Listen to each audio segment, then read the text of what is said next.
Salut les amis, j'espère que vous allez bien. Ambiance un peu Halloween, même si la vidéo est un peu en retard. Désolé, j'étais malade. Donc je sors ma vidéo spéciale Halloween seulement maintenant. Si vous êtes fidèle à ma chaîne, vous savez que l'année dernière, je vous avais parlé de mes films d'horreur préférés des années 60. Eh bien, aujourd'hui, maintenant, je vais vous parler de mes films d'horreur préférés des années 70. Et on y va tout de suite.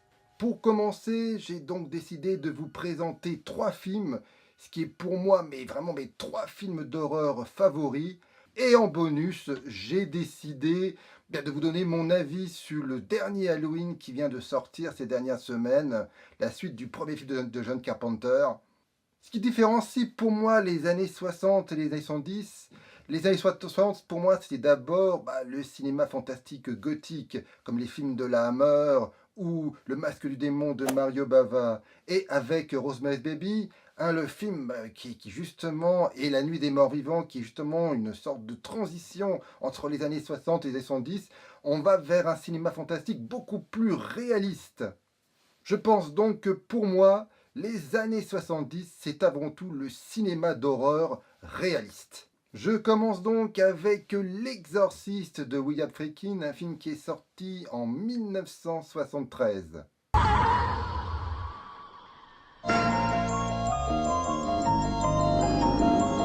Le film est tiré d'un best-seller de William Peter Blatty qui est lui-même adapté d'un fait divers. À la fin des années 40, un petit garçon a été soi-disant possédé par le démon. Dans le livre, l'action est transposée dans les années 70 et là, cette fois-ci, c'est une jeune fille qui est possédée. Pour moi, L'Exorciste est le premier film d'horreur qui m'a vraiment marqué. J'avais 13-14 ans, tout d'abord j'ai lu le livre qui m'a vraiment terrifié. Je sursautais à chaque page, dès qu'il y avait, je ne sais pas, un mouvement suspect derrière moi, je sursautais, le bouquin, il voltigeait à travers la pièce, c'était fou. Et vers l'âge de 15-16 ans, j'ai donc vu le film. Et pour moi, ça a été vraiment un choc, une grande expérience. Alors évidemment, je connaissais l'histoire puisque j'ai lu le livre, mais en le lisant, je m'étais imaginé pas mal de choses, pas mal d'images, pas mal de scènes. Et le film plutôt, de William Friedkin est vraiment très fidèle. L'Exorciste a vraiment marqué le genre. Primo, c'est la première grosse production horrifique de l'histoire du cinéma. Et deuxièmement, ça a été un succès considérable. Ça a été dans les années 70, après Les Dents de la Mer, La Guerre des Étoiles, il s'est classé parmi les 5 premiers films qui ont le mieux marché. C'est vous dire l'impact de L'Exorciste. Comme pour Rosemary's Baby de Roman Polanski, là, l'action, le fantastique est vraiment inscrit dans le quotidien. Le quotidien d'une famille plutôt bourgeoise, puisque la mère est actrice et vit dans une banlieue plutôt cossue. Et c'est probablement pour ces raisons que le démon Pazulu a décidé d'attaquer cette famille, et notamment de posséder la jeune fille, la fameuse Regan. On peut dire qu'aux États-Unis, L'Exorciste a vraiment été un phénomène de société. Le film a traumatisé toute une génération de spectateurs à un tel point que paraît-il que au moment des projections de L'Exorciste, il y avait des ambulances qui attendaient devant les cinémas puisque certaines personnes s'évanouissaient pendant la projection.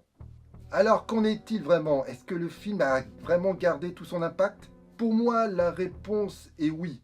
Tout d'abord, au cinéma, on n'a jamais vu une possession aussi réaliste. On est vraiment à la limite du documentaire. Les maquillages réalisés par Dick Smith sont toujours aussi impressionnants aujourd'hui. La mise en scène de William Friedkin est vraiment très rude, très rêche.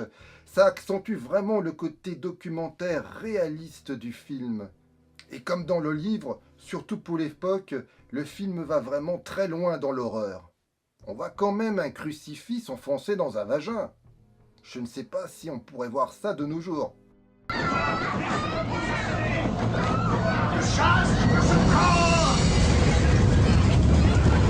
Ensuite, il faut quand même m'avouer, ce film a surtout traumatisé les Américains, comme vous le savez, qui sont très croyants.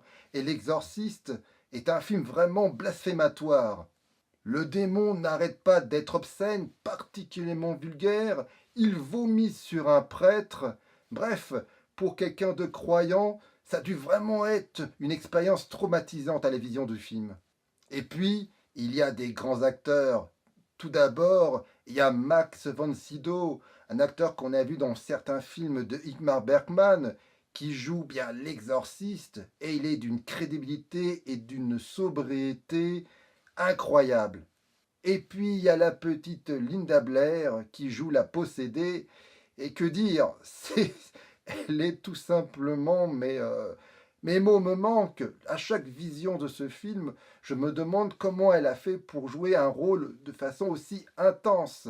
Ça a dû être vraiment traumatisant pour elle, et on le sait d'ailleurs par la suite, ça a été bel et bien le cas. Vu que L'Exorciste a été un énorme succès, eh ben, il y a eu pas mal de suites. Il y a eu des suites littéraires, il y a eu bien sûr des suites au cinéma. Mais malgré tout, je vous recommande l'adaptation série télé. J'ai fait une vidéo dessus, il y a alors des liens qui devraient s'afficher sur l'écran. C'est une série que j'ai trouvée vraiment brillante. Et si vous avez aimé le film, je suis persuadé que vous allez aimer cette série qui va, à mon sens, encore plus loin. Bref, L'Exorciste, c'est vraiment un film qui a marqué le genre. William Friedkin est devenu vraiment fou sur ce plateau. Il n'hésitait pas à utiliser un flingue pour effrayer les comédiens. Bref, L'Exorciste, ça a été un cauchemar, que ce soit pour les spectateurs, mais également pour les acteurs du film. C'est vraiment une expérience unique. Je pense qu'il n'a rien perdu de sa force. Impossible de ne pas mettre ce film dans la liste des plus grands films d'horreur des années 70. Enlève-moi vite ça.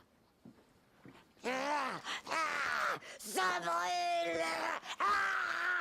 Ça brûle.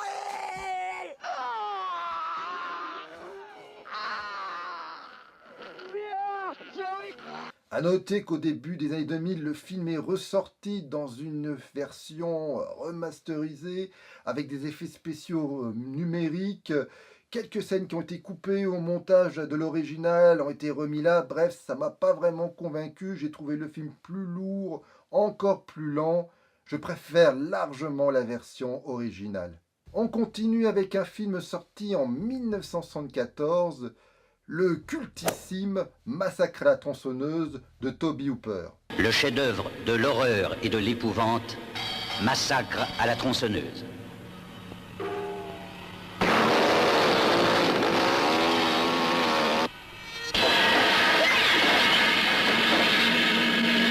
Dans les années 70, Massacre à la tronçonneuse était vraiment considéré comme un film infâme, sauvage, un film atroce, à un tel point que dans de nombreux pays, notamment en France, le film a tout simplement été interdit jusqu'au début des années 80 pour cause d'atteinte grave à la dignité humaine. C'est vous dire l'impact de Massacre à la tronçonneuse à l'époque.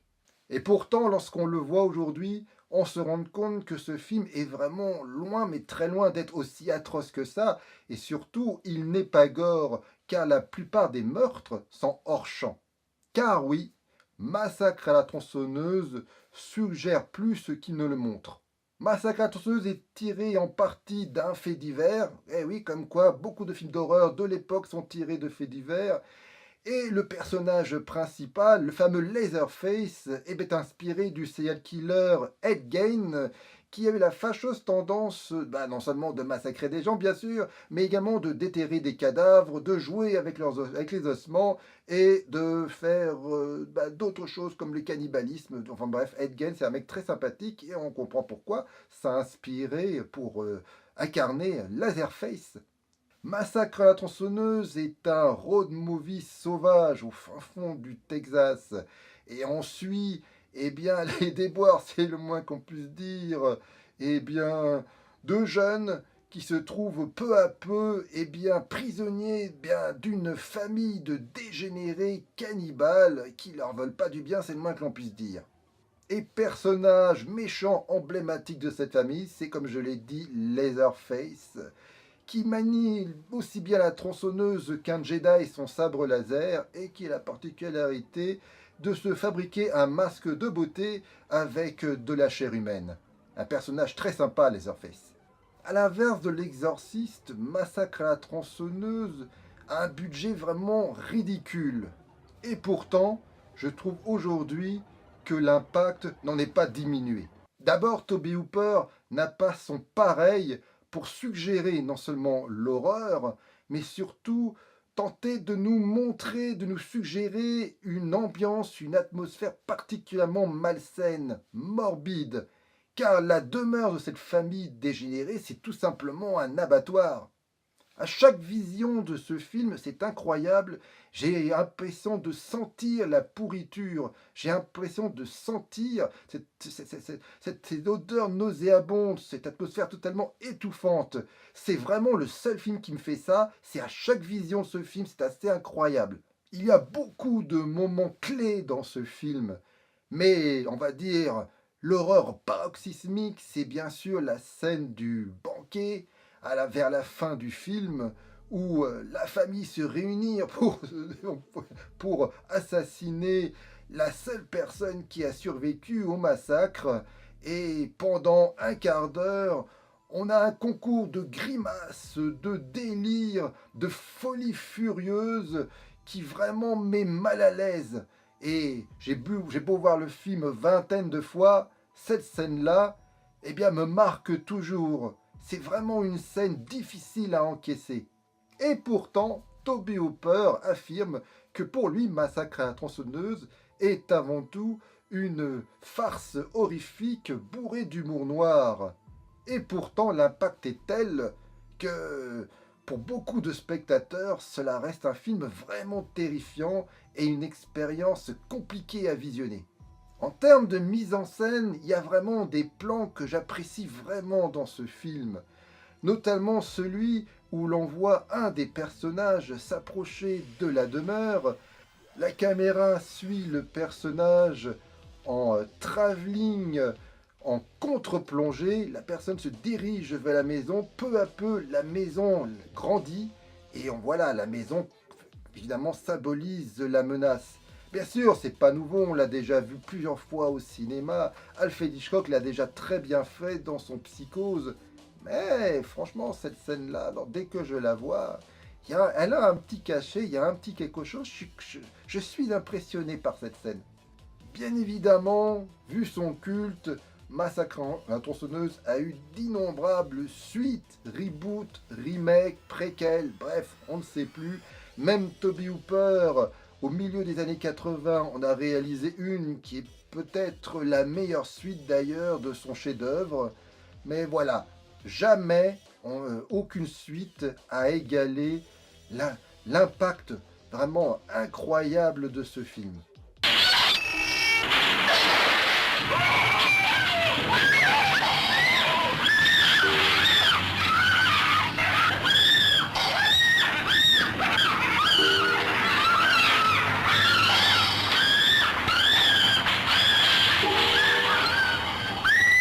Et je termine avec Suspiria du grand Dario Argento.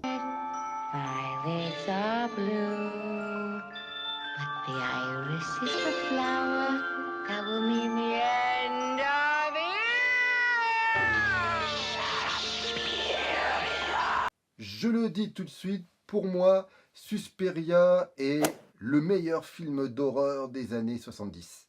Je me rappelle que je l'avais découvert pour la première fois à la Cinémathèque il y a 20 ans. Bien sûr, je connaissais la réputation de ce film et je rêvais vraiment de le voir. Et lorsque je l'ai vu sur grand écran, ça a été d'un impact, ça a été une expérience que, encore aujourd'hui, je ne peux pas oublier. Car oui, en effet, Suspiria, et pour moi, il y a un avant et un après. C'est vraiment une expérience unique, c'est un film unique. Il n'y a rien dans l'histoire du cinéma qui ressemble à Suspiria. Suspiria est un film baroque, vraiment extrême à tous les niveaux, que ce soit au niveau de l'éclairage, de la mise en scène, du décor, des couleurs, des scènes horrifiques. C'est un film extrême. Et c'est pour cette raison que ce film reste tout simplement unique dans son genre. Le travail des couleurs dans ce film est tout simplement inouï. Il y a beaucoup de rouge qui symbolise bien sûr le sang, la passion, la mort. Il y a le vert qui symbolise la peur, la crainte, la folie. Voilà, il y a beaucoup de couleurs dans ce film et Dario Argento dit que c'est une de ses références pour la colorimétrie de ce film.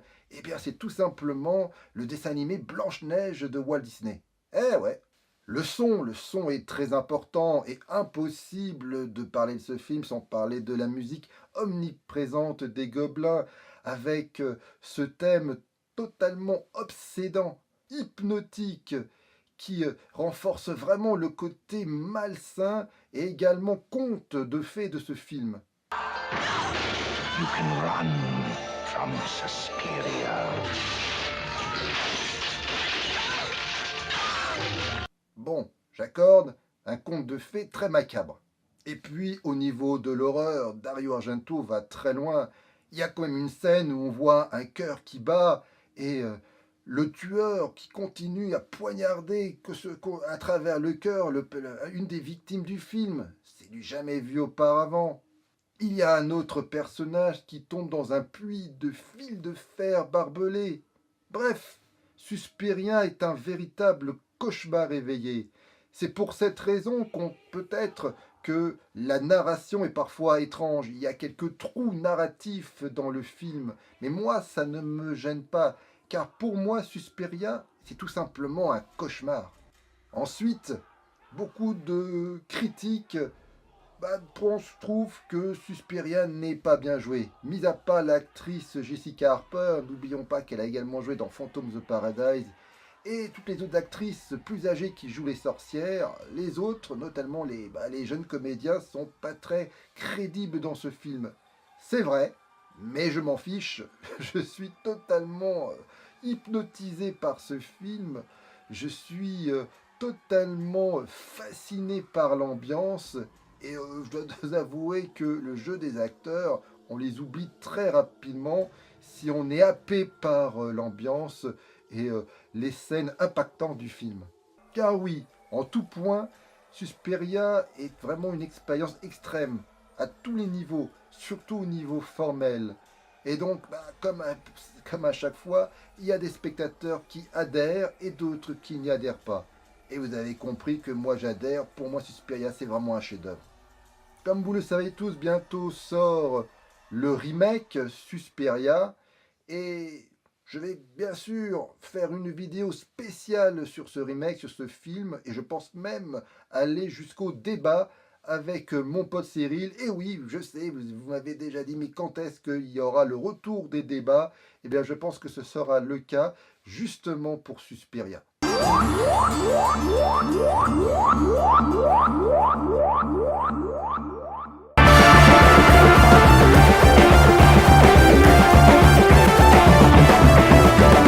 Comme je l'ai dit dans mon intro, je vais maintenant dire quelques mots sur le dernier Halloween qui vient sortir, mis en scène par Robert Gordon Green.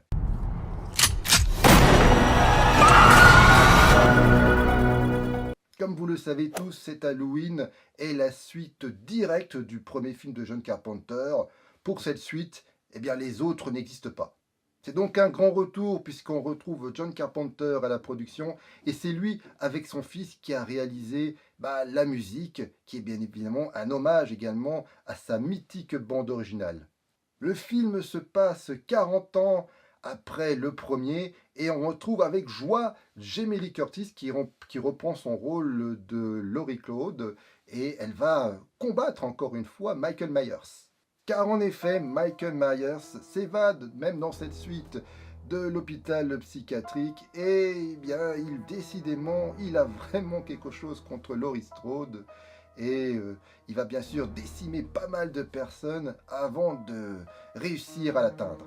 Je suis un grand fan du premier film et les autres suites, je les trouve sympas sans plus. Et je pense que cet Halloween est probablement la suite la plus intéressante et en tout cas la plus digne du premier film. Car si vous êtes un fan d'Halloween, vous allez retrouver absolument tout ce que vous aimez dans celui-là. Vous allez retrouver la musique, le générique du film, qui s'ouvre également avec une citrouille, mais attention, cette fois-ci en décomposition. Un Michael Myers toujours vindicatif et violent. Bref, cet Halloween est un slasher classique qui reprend toutes les bases et la structure du précédent film, et c'est pour le plus grand bonheur des fans. Malgré tout, pour moi, ce film n'est pas un simple slasher lambda, c'est aussi un film qui parle beaucoup du trauma des victimes, comment ils font pour s'en sortir, comment ils font pour vivre avec ce trauma. Et c'est en ça que je trouve que ce film est très intéressant. Car on voit au fur et à mesure du déroulement de l'intrigue que le personnage de Jamie Lee Curtis devient en quelque sorte aussi féroce et dangereuse que Michael Myers. Et qu'au bout d'un moment, eh bien, le personnage de Jamie Lee Curtis traque le personnage de Michael Myers. Les rôles sont inversés. Et ça, c'est original. On n'a pas vu ça dans les autres slashers, et notamment les Halloween. Alors bien sûr, les personnages, vous allez me dire, manquent d'épaisseur psychologique. On est dans un slasher, on n'est pas dans un Woody Allen. Évidemment qu'il n'y a pas de grosse épaisseur psychologique. Mais malgré tout, le fait qu'on met en exergue le trauma de Laurie Strode, ça renforce quand même l'aspect dramatique du film, une certaine subtilité dans l'intrigue, et ça, voir ça dans un slasher, c'est pas évident. Comme vous l'avez compris, j'ai bien aimé cet Halloween. Alors le film ne prend pas de risque, c'est vraiment une suite directe qui reprend les codes, la structure, l'ambiance. À part justement le trauma, il n'ajoute quasiment rien. C'est un film qui prend moins de risques, par exemple, que les versions de Rob Zombie qui vont, à mon avis, un peu plus loin dans l'horreur, même si celui-là est assez rude de temps en temps. Et d'ailleurs, je trouve qu'il se rapproche du film de Rob Zombie. Mais c'est vrai que Rob Zombie a essayé un peu d'humaniser le personnage de Michael Myers, chose que bien sûr pas mal de fans n'ont pas apprécié. Malgré tout, si vous êtes un fan du film de John Carpenter, pour moi, il n'y a vraiment aucune raison que vous n'aimiez pas celui-là. Pour moi, c'est un bon slasher. C'est pas un chef-d'œuvre, c'est pas un grand film, mais ça reste une bonne suite, une suite honnête. Voilà. Bon, vidéo un peu chaotique car je suis toujours un peu malade, mais voilà, je tenais absolument à faire cette vidéo puisque je l'ai promis. J'espère que vous l'avez apprécié. Mettez dans les commentaires ce que vous en avez pensé. Parlez-moi de vos tops, de vos films d'horreur préférés. Partagez la vidéo. Abonnez-vous sur ma chaîne si le contenu vous intéresse. Et moi, je vous dis à une prochaine fois. Et merci de l'avoir regardé jusqu'au bout. Allez, bye!